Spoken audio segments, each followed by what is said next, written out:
இந்த கள்ளக்குறிச்சியிலே ஒரு 10 நாட்களுக்கு முன்னால் இங்கே வந்து பேசிவிட்டு போயிருக்கிறார் இந்த மாநிலத்தினுடைய முதலமைச்சர்.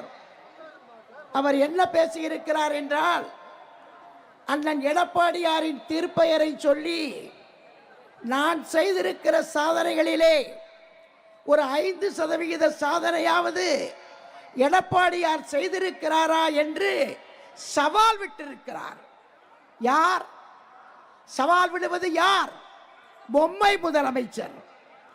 நான் இப்பவும் சொல்கிறேன், சவால் விட வேண்டும் என்று சொன்னால் நீ இன்னொரு பொம்மைக்கு விடலாம், ஆனால் இன்னொரு வீரனை பார்த்து விடக்கூடாது, இன்னொரு மாவீரனை அழைக்க கூடாது.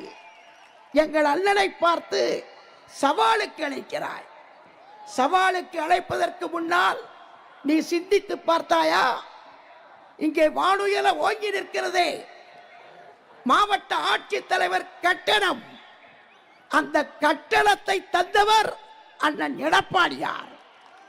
அந்த கட்டணத்தை நீ திறந்து வைத்துவிட்டு நான் சாதனை செய்திருக்கிறேன், சவாலுக்கு வரீர்களா என்று கேட்டால் என்ன அர்த்தம்?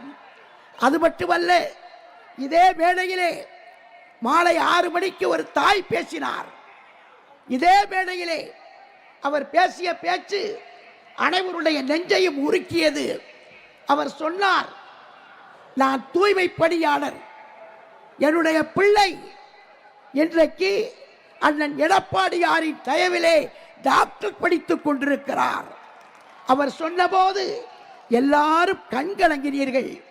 இந்த குடும்பத்திலே ஒரு டாக்டரா? அதே போல பல பேர் அண்ணன் கொடுத்த 7.5% இடஒதுக்கீட்டிலே இன்றைக்கு ஏழை குடும்பத்தை சார்ந்தவர்கள் டாக்டராயிருக்கிறார்கள், பல் டாக்டராயிருக்கிறார்கள், கண் டாக்டராயிருக்கிறார்கள். பல மருத்துவத்திலே பல துறைகளை அவர்கள் கற்றிருக்கிறார்கள். அது மட்டுமா, தலைவாசலுக்கு பக்கத்திலே நிமிர்ந்திருக்கிறதே கால்நடை மருத்துவ பல்கலைக்கழகம். அதை கட்டியது யார்? எங்கள் அண்ணன் எடப்பாடியார். நீங்கள் திறப்பதற்கு மனமில்லை.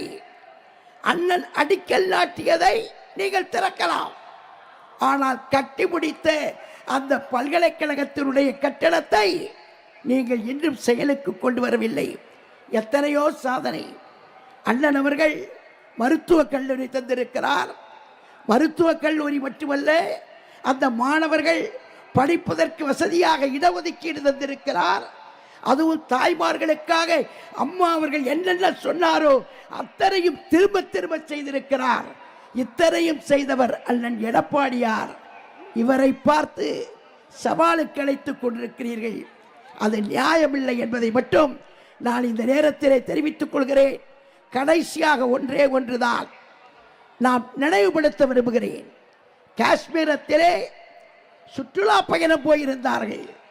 பகல்காம் பகுதிக்கு போனபோது பாகிஸ்தான் தீவிரவாதிகள் அவர்களை சுட்டு கொன்று விட்டார்கள்.